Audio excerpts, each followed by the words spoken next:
Hello my dear students, I am JS and you are watching English Guru Academy. আজকের ক্লাসটা নেব আমি ইংরেজির যে নাম্বার চেঞ্জ আছে নাম্বার চেঞ্জের উপর, ঠিক আছে?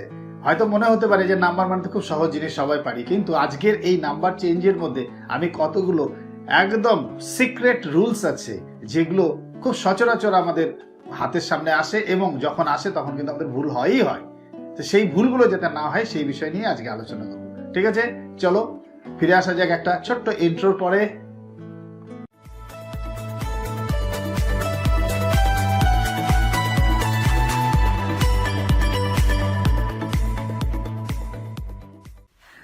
নাম্বার কথাটির অর্থ কি? নাম্বার মানে একটা সংখ্যা, ঠিক আছে? এটা সবাই জানে, কিন্তু ইংরেজিতে নাম্বার বললে সেটাকে আমরা বাংলায় বচন বলি। ইংরেজিতে নাম্বার দুই প্রকারের আছে, সিঙ্গুলার নাম্বার এবং প্লুরাল নাম্বার, যেটা সকলের জানা, ঠিক আছে? আজকে আমাদের বিষয়টা হবে কি, নাম্বার পরিবর্তন করে কি করে, ঠিক আছে? এর কিছু কিছু নিয়ম রয়েছে যেগুলো খুবই গুরুত্বপূর্ণ। সাধারণ নিয়ম তো সবাই জানে, কিন্তু গুরুত্বপূর্ণ যেগুলো আজকে সেই জিনিসগুলোর দিকে আমি ফোকাস করব, তোমরা কিন্তু সেদিকে মনোযোগ দিয়ে দেখবে, ঠিক আছে? নাম্বারের প্রথম যে রুলসটা আছে সেই রুলসটা কি, যে কোনো নাউনের শেষে সাধারণত আমরা এস যুক্ত করে সিঙ্গুলার থেকে প্লুরাল করি, ঠিক আছে? তাহলে আবার বলছি আমি, যে কোনো নাউনের শেষে সাধারণত আমরা এস যুক্ত করে কিন্তু সিঙ্গুলার থেকে প্লুরাল করি। এটা সকলেরই জানা, তবু আমি কিছু এক্সাম্পল দিয়ে রেখেছি তোমাদের জন্য। যেমন কাউ থেকে কাউস হচ্ছে, বয় থেকে বয়েজ হচ্ছে, গার্ল থেকে গার্লস হচ্ছে, ক্যাট থেকে ক্যাটস হচ্ছে, এমন অনেক উদাহরণ আমি দিয়ে রেখেছি। নেক্সট নাম্বার 2 এ যাচ্ছি। এখান থেকে কিন্তু ভালোভাবে তোমরা লক্ষ্য রাখবে, ঠিক আছে? কি বলা হচ্ছে, কোনো সিঙ্গুলার নাউনের শেষে যদি ও থাকে এবং ও এর সামনে যদি কনসোনেন্ট থাকে, তাহলে এক্ষেত্রে আমরা কিন্তু ইএস যুক্ত করব। আবার বলছি, কোনো নাউন যদি ও দিয়ে শেষ হয় এবং তার সামনে যদি কোনো কনসোনেন্ট থাকে, তাহলে কিন্তু আমরা ইএস যুক্ত করব। নিশ্চয়ই বুঝতে পেরেছো? একটা এক্সাম্পল নিয়ে আবার বুঝিয়ে দিচ্ছি বিষয়টা আমি। দেখো, আমি এখানে একটা এক্সাম্পল নিয়েছি, ম্যাঙ্গো। ম্যাঙ্গো কথাটা কি, ও দিয়ে শেষ হচ্ছে কিন্তু তার সামনে রয়েছে একটা জি।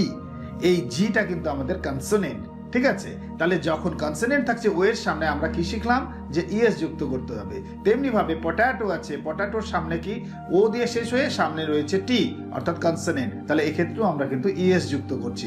এমনি ভাবে হিরো আছে, হিরোর ক্ষেত্রেও আমরা ইএস যুক্ত করছি।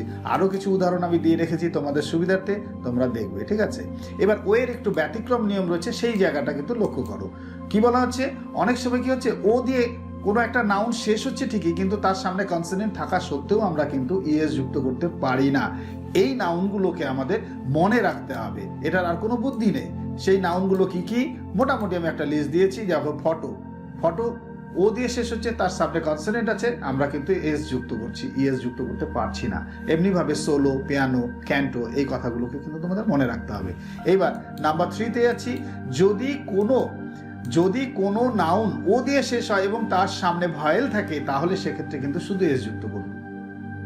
আগের নিয়মে আমরা শিখলাম কি, যদি কোনো নাউন ও দিয়ে শেষ হয়, তার সামনে কনসোনেন্ট থাকে, তাহলে সেক্ষেত্রে কি করব, আমরা ইএস যুক্ত করব। হ্যাঁ, কিন্তু যদি কখনো ভয়েল থাকে, তাহলে কিন্তু আমরা ইএস যুক্ত করব না, সেক্ষেত্রে শুধু এস যুক্ত করব। একটা এক্সাম্পল নিয়ে আমরা বুঝে নেই বিষয়টা।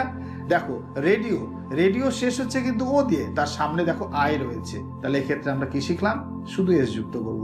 আবার কুকু আছে, ব্যাম্বু আছে, স্টুডিও আছে, এই শব্দগুলো প্রত্যেকটাই দেখো সামনে ভায়েল আছে, যখনই ও দিয়ে শেষ হচ্ছে ও এর সামনে কিন্তু একটা ভায়েল থাকছে, তাহলে এক্ষেত্রে আমরা কিন্তু শুধু এস যুক্ত করছি।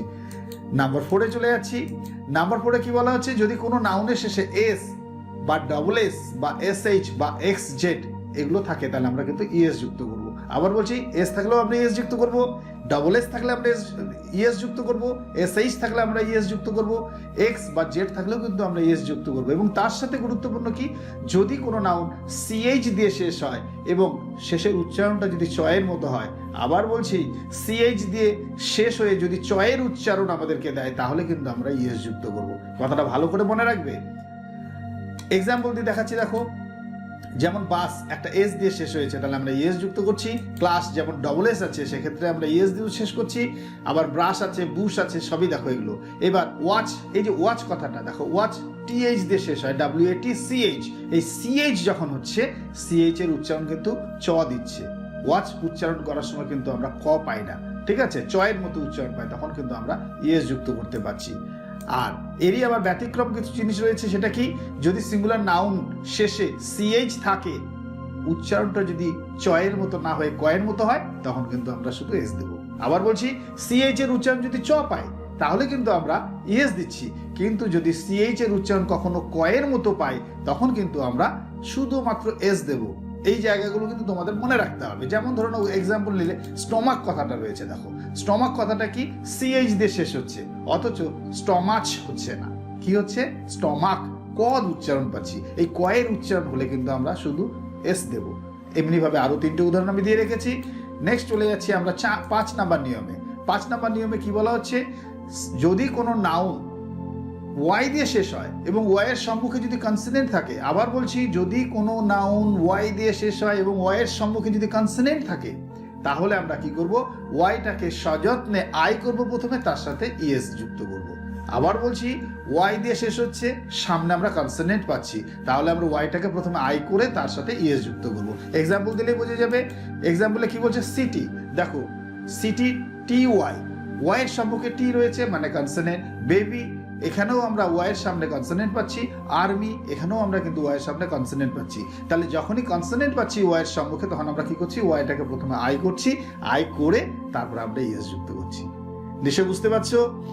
নেক্সট চলে যাই আমরা, ব্যতিক্রম নিয়মটা কি এর, ওয়াই এর সামনে যদি কখনো আমরা ভাওয়েল পেয়ে যাই, অর্থাৎ একটা নাউন আমাদের ওয়াই দিয়ে শেষ হচ্ছে কিন্তু তার সামনে কনসোনেন্ট থাকলে যেমন ওয়াইটাকে আই করে ইএস করছি, কিন্তু সেক্ষেত্রে যদি ভায়েল থাকে তাহলে শুধু এস যুক্ত হবে। ঠিক আছে, যখনই ওয়াইয়ের সামনে ভায়েল থাকবে শুধু এস যুক্ত হবে। যেমন কি কথাটা আছে, কি এর সামনে অর্থাৎ ওয়াইয়ের সামনে দেখো কিন্তু একটা ভায়েল আছে। বা ডাঙ্কি, ডাঙ্কি কথাটা শেষ হয়েছে ই ওয়াই দিয়ে, তাহলে ওয়াইয়ের সম্মুখে ই পাচ্ছি। এমনি ভাবে বয় কথাটা, বয় যখন আমরা লিখছি বিও ওয়াই, ওয়াইয়ের সামনে কি রয়েছে ও, অর্থাৎ ভায়েল রয়েছে, তাহলে এগুলো সবই কিন্তু এস যুক্ত হবে। নিশ্চয় বুঝতে পারছো। এবার আমরা চলে যাচ্ছি 6 নাম্বার নিয়মে। 6 নাম্বার নিয়মে কি বলা হচ্ছে, যদি কোনো নাউন এফ বা এফ ই বা ইএফ এগুলো দিয়ে শেষ হয় তাহলে এদের পরিবর্তে আমরা কি করব, ভিইএস করব। ঠিক আছে, আবার বলছি এফ বা এফ ই বা ইএফ এগুলোকে আমরা শেষ মানে সরিয়ে দিয়ে আমরা কি করব, ভিএস যুক্ত করব। যেমন উদাহরণ নিলে বোঝা যাবে, একটা কাফ কথাটা রয়েছে CALF, কাফ, এটা এফ দিয়ে শেষ হয়েছে, তাহলে এফটাকে আমরা সযত্নে সরিয়ে ভিইএস দেব। লিফ, গাছের পাতা যেটা বলি লিফ, LEAF, এখানেও দেখো একই কথা, এফ দিয়ে শেষ হচ্ছে, তাহলে আমরা কি করব, ভিইএস করব। এমনি ভাবে আরো কিছু উদাহরণ দেওয়া রয়েছে, তোমরা দেখে নেবে। নেক্সট আমি 7 নাম্বার নিয়মে চলে যাচ্ছি। আর এটার কিছু ব্যতিক্রম কথাগুলো রয়েছে সেটা আগে বলে নেই। শেষে যদি কখনো IEF, OOF বা DF বা RF বা IF বা EEF বা IFE বা FE এগুলো থাকে তাহলে কিন্তু তখন ইএস বা ভিইএস কিন্তু হচ্ছে না, তখন কিন্তু শুধু এস হচ্ছে। এগুলো তোমরা একটু নোট ডাউন করে নেবে, কারণ এই জায়গাগুলো একবারে হয়তো নাও হতে পারে, কারণ ভিডিও দেখার সঙ্গে সঙ্গে তোমাদেরকে কি করতে হবে, নোট ডাউন করে নিতে হবে। তাহলে তোমরা যখনই এটার প্রয়োজন পড়বে তখন সেখান থেকে দেখে নিতে পারবে। তাহলে এই নিয়মটা নিশ্চয়ই বোঝা গেল।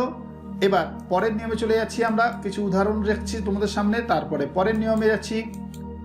7 নাম্বার রুল। 7 নাম্বার রুলসে কি বলা হচ্ছে, কতগুলো সিঙ্গুলার নাউন এর মাঝে এক বা একাধিক ভায়েল বা কনসোনেন্ট পরিবর্তন করেও কিন্তু আমরা প্লুরাল করি। এই জায়গাগুলো লক্ষ্য রাখতে হবে, এগুলো মুখস্থর মতো করতে হবে তোমাদেরকে। যেমন ধরো ম্যান আছে, ম্যানটা কখনো কিন্তু ম্যানস হবে না, এটাকে ই করে দিতে হয়, অর্থাৎ ম্যান থেকে মেন করছি আমরা। ওমেনের ক্ষেত্রে ওই একই কথা, এটাকে ই করে দিচ্ছি, ওমেন করছি। মাউস থাকলে আমরা কি করছি, ইউএস যেটা এসি রয়েছে সেই এসি ইউএসসি গোটাটা এগুলো সব ও ইউএসসি টোটালটা উঠে যাচ্ছে, MICE হয়ে যাচ্ছে মাইস। ফুড ডবলও থাকছে, ডবলও সাধারণত ডবল ই হয়ে যায়, মাঝখানে ডবলও থাকলে সাধারণত ডবল ই হয়ে যায়। ফুট থেকে ফিট হয়ে গেল, তুত থেকে টিথ হয়ে গেল। নিশ্চয়ই বুঝতে পারছো। এবার 8 নাম্বার নিয়মে যাচ্ছি আমি। 8 নাম্বার নিয়মে কি বলা হচ্ছে, কতগুলো নাউনের শেষে ইএন, REN বা এনই যোগ করেও কিন্তু আমরা প্লুরাল করি। এগুলো কিন্তু একরকম মুখস্থ রাখার বিষয়। কতগুলো নাউন আমরা কি করছি, শেষে ইএন বা REN বা এনই যোগ করে কিন্তু আমরা প্লুরাল করছি। এক্সাম্পল নিলে তোমরা দেখতে পাবা যে তোমাদের কাছে এগুলো পরিচিত। যেমন অক্স, অক্স থেকে কি হচ্ছে, অক্সেস হচ্ছে না, কিন্তু অক্স থেকে অক্সেন হচ্ছে। যেটা তোমার চাইল্ড আছে, চাইল্ড দেখো, চাইল্ডের সাথে আমরা কি করছি, REN যোগ করে দিচ্ছি, চিলড্রেন করে দিচ্ছি। ঠিক আছে, এই এক্সাম্পলগুলো কিন্তু তোমাদের মুখস্থ করতে হবে।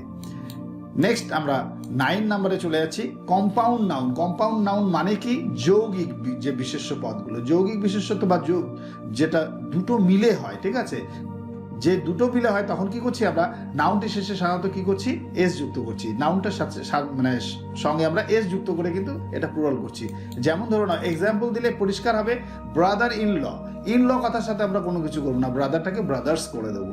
সন ইন ল এক্ষেত্রেও তাই, son in law, in law কথার সাথে আমরা কোনো এস বা এস করবো না, আমরা কি করবো সনের সাথে সনস ইন ল করে দেবো। ওয়াশার ম্যান, এই ম্যানটাকে যেভাবে আমরা আগে মেন শিখলাম এখানেও তাই করে দেবো। প্যাসার বাই আছে, প্যাসারের সাথে আমরা বাইয়ের প্রিপোজিশনের সাথে কিন্তু আমরা কিছু করবো না, প্যাসারের সাথে প্যাসার্স করে দেবো, ঠিক আছে। স্টেপ সনস আছে, তাহলে স্টেপ সন থেকে স্টেপ সনস হয়ে গেল, মেড সার্ভেন্ট থেকে মেড সার্ভেন্টস হয়ে গেল। এই উদাহরণগুলো একরকম মুখস্থ করতে হবে। এবার যেটা আসছে সবচেয়ে গুরুত্বপূর্ণ সেটা হচ্ছে জিরো প্লুরাল, ঠিক আছে। জিরো প্লুরালটা কি জিনিস? জিরো প্লুরালটা হচ্ছে কি, এদের সিঙ্গুলার এবং প্লুরাল অলওয়েজ একই থাকে, এইগুলোকেও কিন্তু আমাদের মুখস্থ রাখতে হবে। এরা সিঙ্গুলারেও যা, প্লুরালও তাই, ঠিক আছে। এই ধরনের শব্দগুলো আমরা কি করছি, কিছু নাউন সিঙ্গুলার প্লুরাল হয়ে থাকছে, উদাহরণগুলো আমাদেরকে ভালো করে মুখস্থ করতে হবে।